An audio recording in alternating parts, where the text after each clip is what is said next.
Kabayan, nandito na tayo sa screen. Punta tayo dito sa ating Facebook, no? I-log out ko muna ito kabayan para maklaro nyo kabayan. Para malaman nyo kabayan.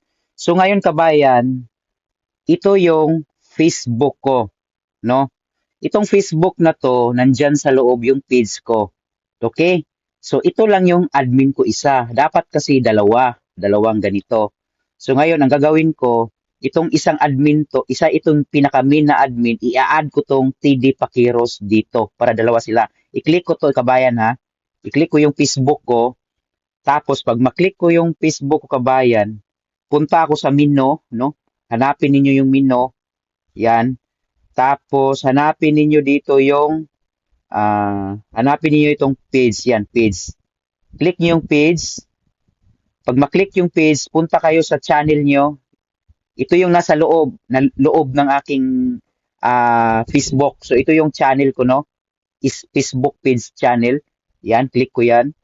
So switch ko yan. So na-open ko na kabayan yung page ko. Ito yung page ko. So ngayon kabayan, punta ako dito sa menu. Yan, punta kayo sa menu ng inyong Facebook. Tapos kabayan, punta kayo sa settings, click yung settings. Tapos i-click niyo yung page settings. Yan, page settings, click niyo. Tapos punta kayo sa baba, hanapin lang ninyo kabayan itong page access. Invite people to help manage your page and control who has access to it. No, i-click niyo to. Nakikita niyo kabayan, isa lang yung nandiyan sa loob, itong pinakita ko sa inyo kanina. So kailangan isa lang yung ito yung admin kabayan, admin sa inyong Facebook page. So kailangan ko ng dalawa kasi dati naranasan ko na nawala kabayan.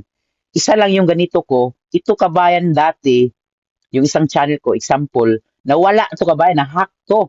Kaya hindi ako maka-access kasi bago tayo mag-open ng page, dadaan tayo sa admin ng ating Facebook, di ba?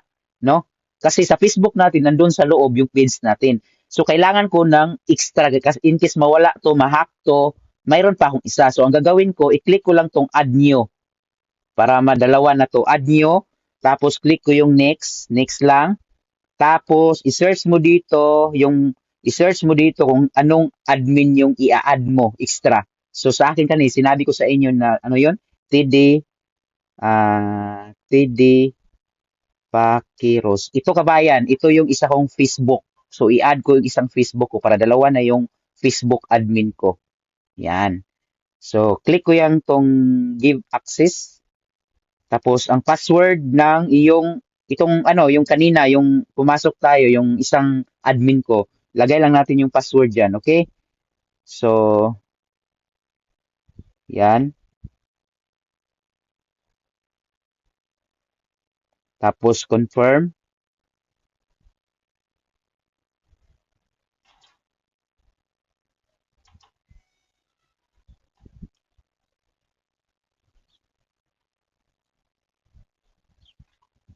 Antay lang tayo. So, nakapasok na ako kabayan. So, nakita natin dito kabayan. Nandito na. Dalawa na sila, no? Dalawa na.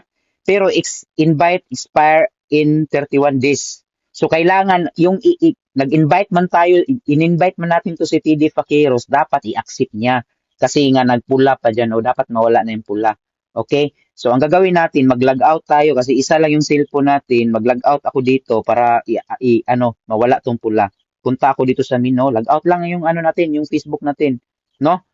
So dalawa na ito yung Facebook ko, 'di ba? Ito yung admin ko. So ngayon kabayan, ito yung in-invite ko, i-open ko to para ma-accept para dalawa na doon. Yan, yan yung isang Facebook ko. Ito yung Facebook ko. Ngayon dito, titingnan ko dito. Tapos hanapin ko 'yun. Hanapin ko yun kabayan. Ito kabayan, no? Ito, invite you to manage your page. Yan. Yan.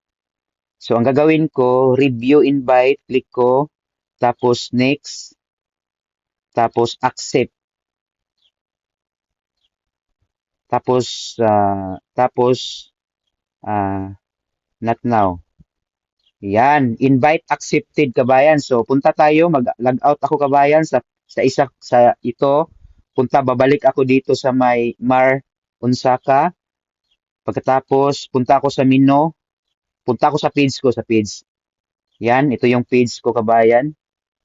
Yan, page ko. Ito yung page ko, punta ako dyan. Ngayon kabayan, punta na naman ako dito sa menu. Punta ako sa menu kasi pupunta tayo sa one settings, no? Tapos punta ako sa may page settings, yan. Tapos punta ako sa baba. Ito lang talaga ang hanapin, page access. So click ko yan. So yan na kabayan, dalawa na yung admin ko.